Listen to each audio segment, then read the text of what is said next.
অসংখ্যাত জীৱ আছে সংসাৰৰ ভিতৰে মনুষ্যকে ভজে আনে ভজিতে নপাৰে পৃথিৱীত অসংখ্য জীৱ ভগৱানে সৃষ্টি কৰিছে উৰণ বুৰণ গজন ভ্ৰমণ তাৰ ভিতৰত ঈশ্বৰৰ কথা শুনিব পৰা শক্তি মানুহৰ বাদে আনৰ নাই গতিকে আমি মানুহ হৈ পেলাই যদি ঈশ্বৰৰ কথা নুশুনো তে আমাক বেদে কি বুলি কৈছে ভগৱানে কৈছে ধৰ্মেন হীনা পশুৰ ভি সমানা মানুহৰ জন্ম পাই যদি কোনোবা ঈশ্বৰৰ কথা শুনিবলৈ নাহে ঈশ্বৰ কৰ্ম কৰিবলৈ নাহে তেওঁ দেখাতহে মানুহ স্বভাৱত পশু মনত ৰাখিব কথাটো গতিকে আমি মানুহ হিচাপে এনেকৈ সংঘবদ্ধভাৱে ঈশ্বৰৰ কথা শুনাৰ আমি পৰিৱেশ সৃষ্টি কৰিব লাগিব কাৰণ এইটোৱে আমাক কি আনিব সমন্বয় আনিব মৰম চেনেহ কঢ়িয়াই আনিব এইটোকে ধৰ্ম বুলি কৈছে ডক্টৰ সৰ্বপল্লী ৰাধাকৃষ্ণনে ধৰ্মৰ সংজ্ঞা কি বুলি দিছে religion binds men to men and men to God ধৰ্ম কি বস্তু যে ইজনে সিজনক ভাল পাবলৈ শিকাটোৱেই ধৰ্ম ইজনে সিজনক ভাল পালেহে আমি ভগৱানক ভাল পাব পাৰিম ভগৱানে কৈছে মোক ভাল পোৱাৰ আগতে প্ৰথমে নিজৰ পৰিয়ালৰ সদস্যসকলক ভাল পাবলৈ শিকিবা মোক ভাল পোৱাৰ আগতে সীমাঘৰীয়া ওচৰ চুবুৰীয়া আলহী অতিথি ভকত বৈষ্ণৱ বন্ধু বান্ধৱক ভাল পাবলৈ শিকিবা মোক ভাল পোৱাৰ আগতে তোমাৰ ঘৰলৈ অহা আলহী অতিথি ভকত বৈষ্ণৱক ভাল পাবলৈ শিকিবা মোক ভাল পোৱাৰ আগতে দেখাজনক ভাল পাবলৈ শিকিবা দেখাজনকে যি ভাল নাপায় নেদেখাজনক ভাল পোৱাৰ তাৰ অধিকাৰ নাই গতিকে ভগৱানে কৈছে ভকতক পাই যাৰ নাহিকে হৰি সাক্ষাতে মোকো পাইলে সিটো পাপী কৰিবে কি ভকতৰ প্ৰতি যাৰ শ্ৰদ্ধা নাই সি সাক্ষাৎ মোক পালেও কোনো কাম নাই আজি এই 6টা দিনৰ কাৰ্যসূচীলৈকে আপোনালোকৰ চিঠিৰ নিমন্ত্ৰণ পাই বহু ভকত আহিব আমি ভকতসকলক যাদৱ মাধৱ কল্পনা মাধৱী আহিছে বুলি ভাবিলে ভুল হ'ব কোন আহিছে হৰিৰ মূৰ্তিক হৰি ভক্তক দেখিবা আপোনালোকে 6টা দিনৰ কাৰ্যসূচীলৈ যিসকল ভকত বৈষ্ণৱ আহিব তেওঁলোকক ঈশ্বৰ মূৰ্তি ভাবিবলৈ কৈছে ঈশ্বৰৰ দৰে ভাবিবা আৰু আপোনালোকে এই 6টা দিনৰ কাৰ্যসূচী সফল ৰূপায়ণৰ কাৰণে যিসকল যুৱক যুৱতী মই যোৱাকালি দেখিছোঁ কেইবাটা যুৱকেও ইয়াতে বহুতে কামেই কৰি আছে ৰাতি 1টা বজালৈকে গতিকে যিসকলে ভগৱানে কৈছে মোৰ কাম কৰিবৰ কাৰণে যিসকলে কায়িক মানসিক বৌদ্ধিক আৰ্থিক ত্যাগ কৰিব লাগে এটা খোজ আগবঢ়াব তেওঁলোকৰ এই জন্মত প্ৰতিটো খোজৰ মূল্য হ'ব এটা এটা অশ্বমেধ যজ্ঞৰ সমান অক্ষয় পুণ্য পৰৱৰ্তী জন্মত সেই জীৱটো কিমান ওপৰলৈ যাবগৈ আপোনালোকে কল্পনা কৰিব লাগিব সেইকাৰণে মই আহ্বান জনাম যে এই 6টা দিনৰ কাৰ্যসূচী সফল ৰূপায়ণ কৰিবৰ কাৰণে আপোনালোকৰ এই অঞ্চলৰ ৰাইজৰ যুৱক যুৱতী প্ৰমুখ্যে সকলোৰে এটা সৌভাগ্য আহিছে যে অক্ষয় পুণ্য অৰ্জন কৰিব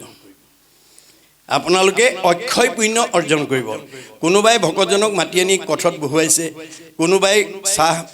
কাপ এটা খুৱাই মানে মাতি নি আইগৰাকীয়ে চাহ একাপ দিছে কোনোবাই তামোলৰ বটাখন দিছে কোনোবাই মানে কল কুঁহিয়া কাটি দিছে কোনোবাই খাৰদি পাচলি কুটি দিছে ইত্যাদি ইত্যাদি এই প্ৰতিটো কৰ্মতে আপোনালোকে এই অনুষ্ঠানটো সফল ৰূপায়ণৰ কাৰণে যিটো ত্যাগ কৰিব সেইটো হ'ব আপোনালোকৰ কাৰণে অক্ষয় পুণ্য যিমানে কৃষ্ণক দিয়ে সেহিহে অক্ষয় ইহাক নিবাক একো জনে নপাৰে গতিকে আপোনালোকে এইকেইটা দিন এই 6টা দিন কেৱল ঈশ্বৰৰ কৰ্মৰ কাৰণে সময় দিব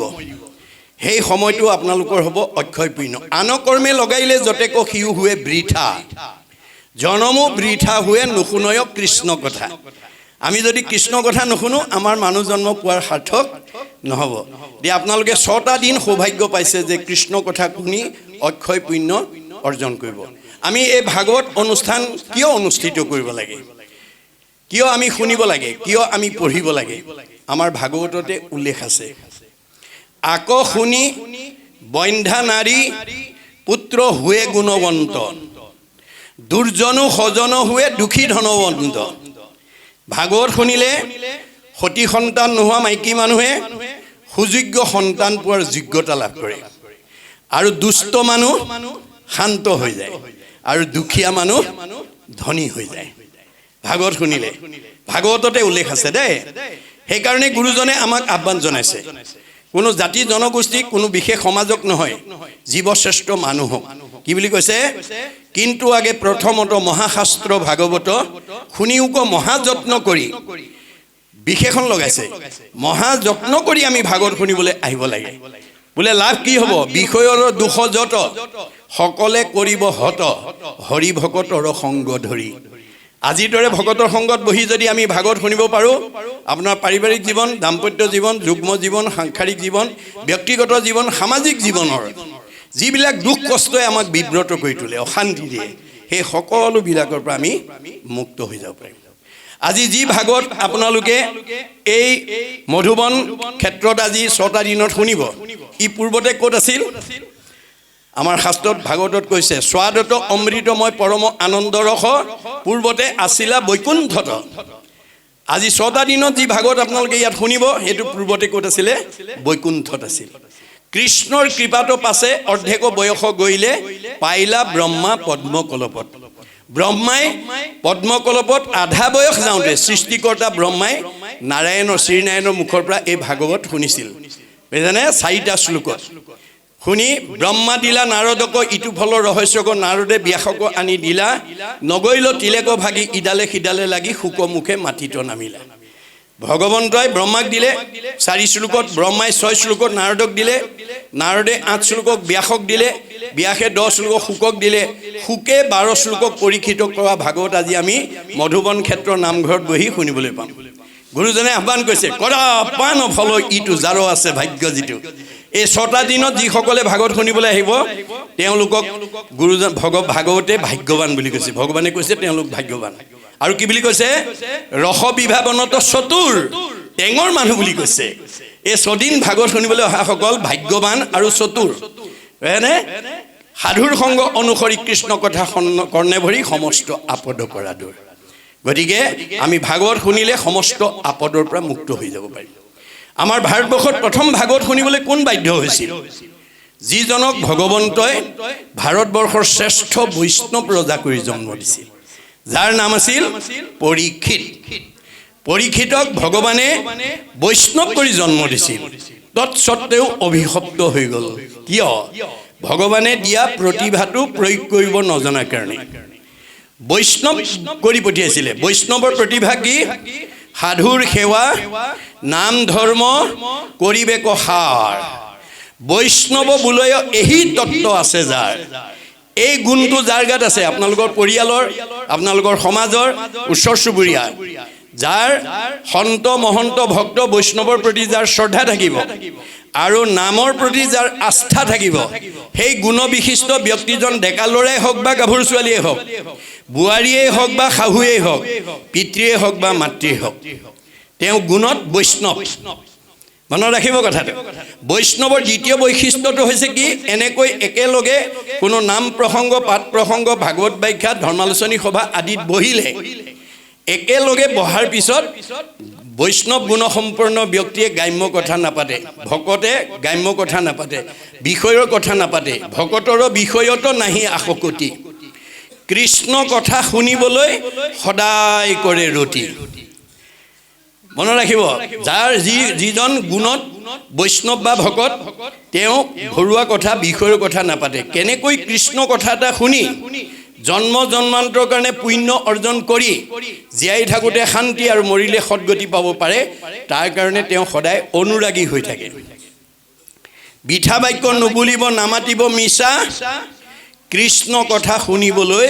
কৰিবেক ইচ্ছা আপোনালোকৰ ব্যক্তিগত জীৱন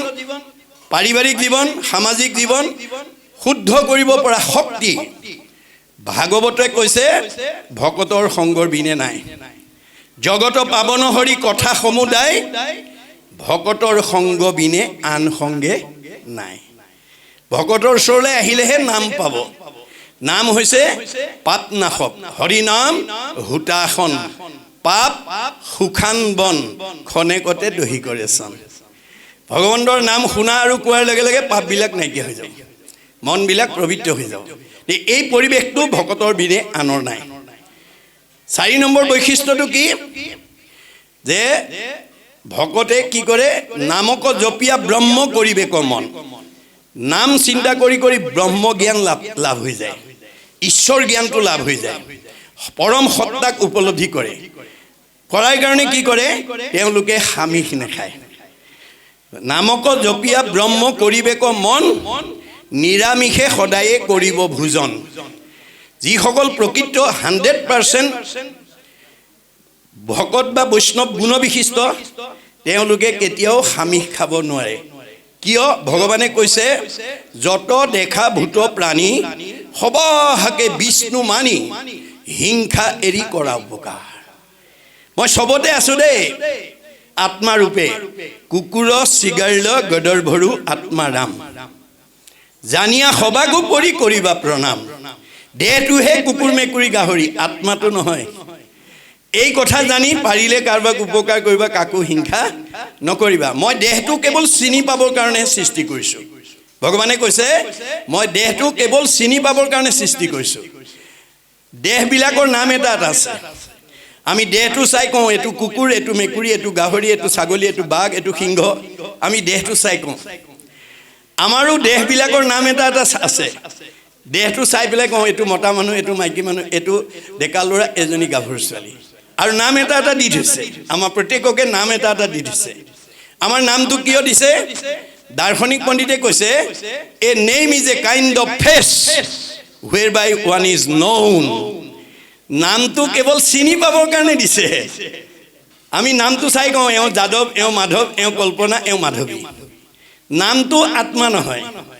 দেহটো আত্মা নহয় মনত ৰাখিব দেই আজি ভাগৱত নুশুনা মানুহে দেহটোকে আত্মা বুলি ভাবে নামটোকে আত্মা বুলি ভাবে আৰু সেই কাৰণে নিজৰ দেহটো সুস্থ ৰাখিবৰ কাৰণে ৰাতিপুৱা শুই উঠাৰ পৰা গধূলা খোৱালৈকে জন্মৰ পৰা মৃত্যুলৈকে লাগি থাকে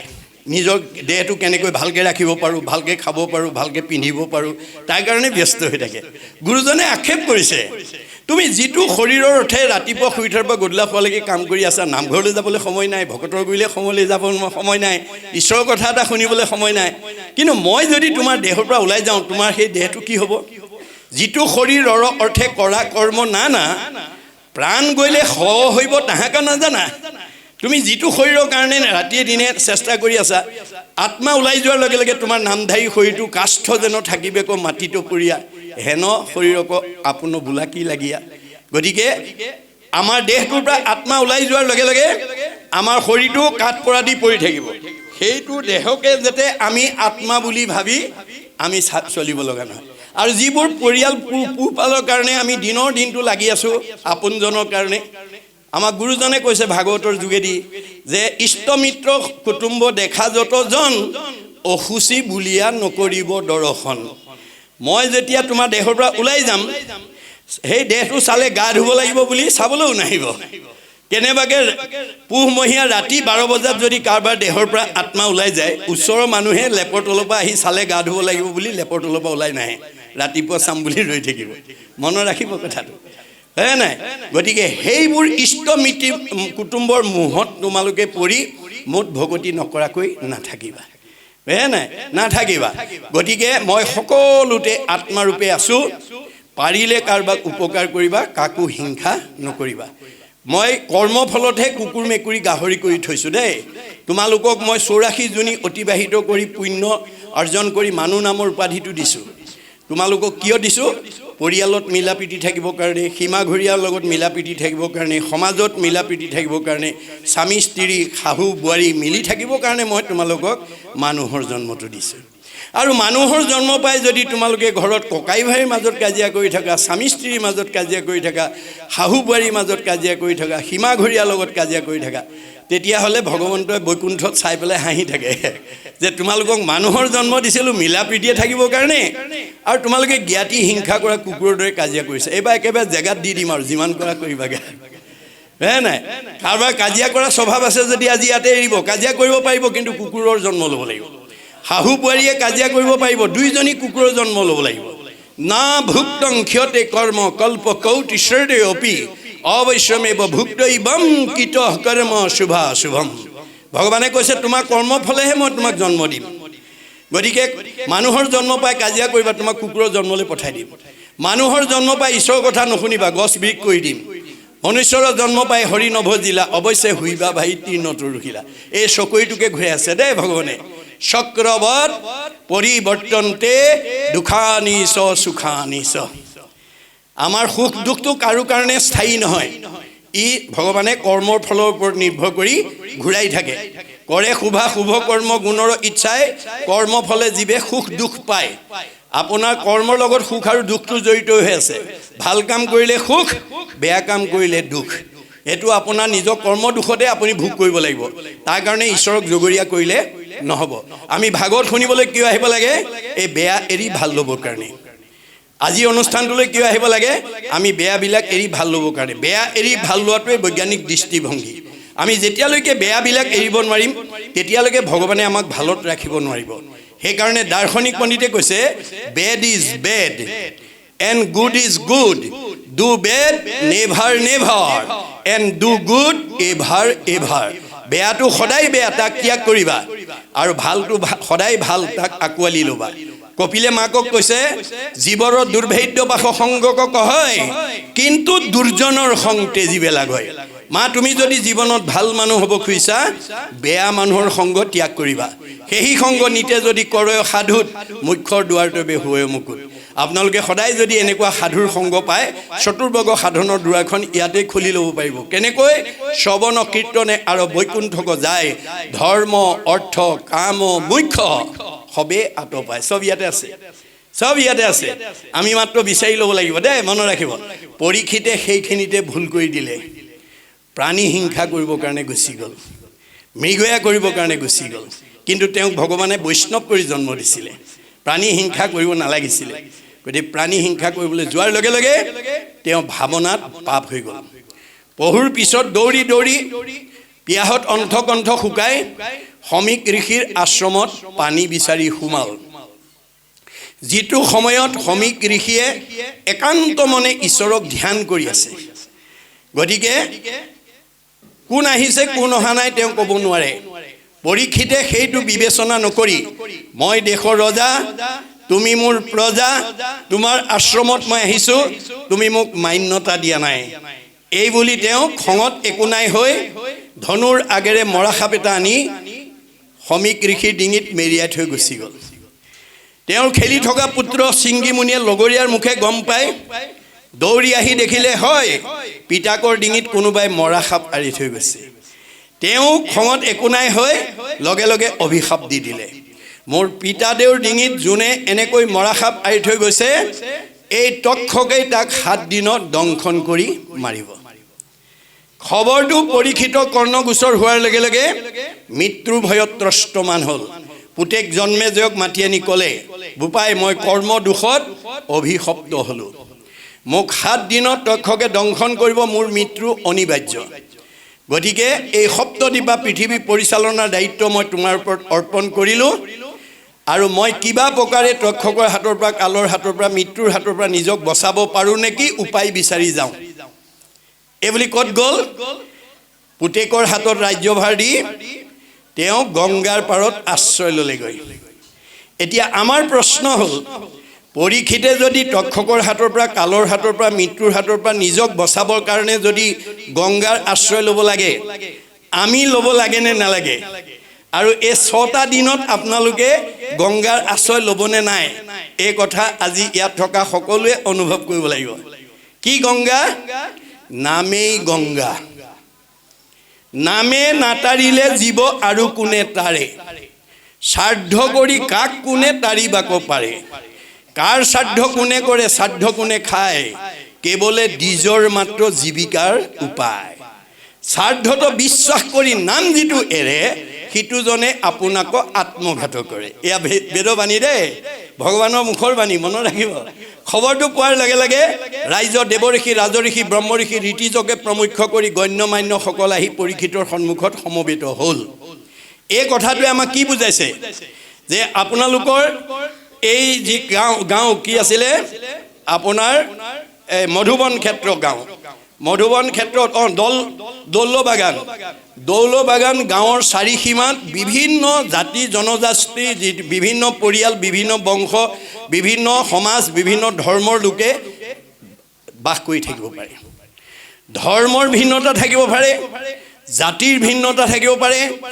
পৰিয়ালৰ ভিন্নতা থাকিব পাৰে বংশৰ ভিন্নতা থাকিব পাৰে সমাজৰ ভিন্নতা থাকিব পাৰে কিন্তু আত্মাৰ ভিন্নতা নাই আত্মা দৃষ্টিত আমি সব ভগৱানৰ অংশ জীৱ তোমাৰে সেই অংশ আমি যত জীৱ যা আজি মোৰ আৰু আপোনালোকৰ এই দোল বাগানৰ মানুহৰ মাজত আত্মাৰ দিশত কোনো পাৰ্থক্য নাই কিন্তু দেহৰ পাৰ্থক্য আছে মনত ৰাখিব কথাটো গতিকে আমি দেহ ধৰ্ম এৰি আত্মা ধৰ্ম ল'ব লাগিব আমাৰ ভাগৱতে কি কৈছে ভগৱানে কি কৈছে গুৰু ৰূপে আহি তোমালোকে দেহ ধৰ্ম নলবা কাৰণ দেহটো আজি আছে কালিলৈ নাই দেহটো মায়া গতিকে আত্মা শাশ্বত সনাতন দেহ ধৰ্ম এৰি আত্মা ধৰ্ম ল'বা তেতিয়া তোমালোক মোৰ প্ৰিয় হ'ব পাৰিবা গতিকে আপোনালোকৰ এই দোল বাগানত কাৰোবাৰ আপুনি বাস কৰি থকা গাঁওখন বা চুবুৰীটোত কাৰোবাৰ বিপদ এটা হৈছে আপুনি যদি কয় মোৰ পৰিয়াল নহয় মোৰ বংশৰ নহয় মোৰ কোনো জাতিৰ নহয় মোৰ কোনো সমাজৰ নহয় মোৰ কোনো ধৰ্মৰ মানুহ নহয় মই খবৰ নলওঁ এই বুলি যদি আপুনি ওচৰতে কোনোবা এজনৰ বিপদ হোৱা দেখি আপোন নহয় বুলি যদি খবৰ নললে আপুনি ঈশ্বৰৰ দুখত পৰিব ঈশ্বৰে বেয়া পাব দেই ঈশ্বৰে বেয়া পাব ঈশ্বৰে কাক ভাল পায় বাইবেলত কৈছে গড লাভছ হিম হু লাভছ হিজ ক্ৰিয়েচন ভগৱানে সেইজনকেই ভাল পায় যি তেওঁৰ সৃষ্টিৰ প্ৰাণীবিলাকক ভাল পায় মনত ৰাখিব কথাটো বুজিছে নাই আপুনি দেহ ধৰ্ম এৰি আত্মা ধৰ্ম ল'ব লাগিব খবৰ এটা ল'ব তেতিয়া আপোনাক ভাল পাব ভগৱানেও ভাল পাব এই বিপদগ্ৰস্ত পৰিয়ালটোও ভাল পাব আৰু আপুনি সদায় তেওঁলোকৰ চিৰস্মৰণীয় হৈ ৰ'ব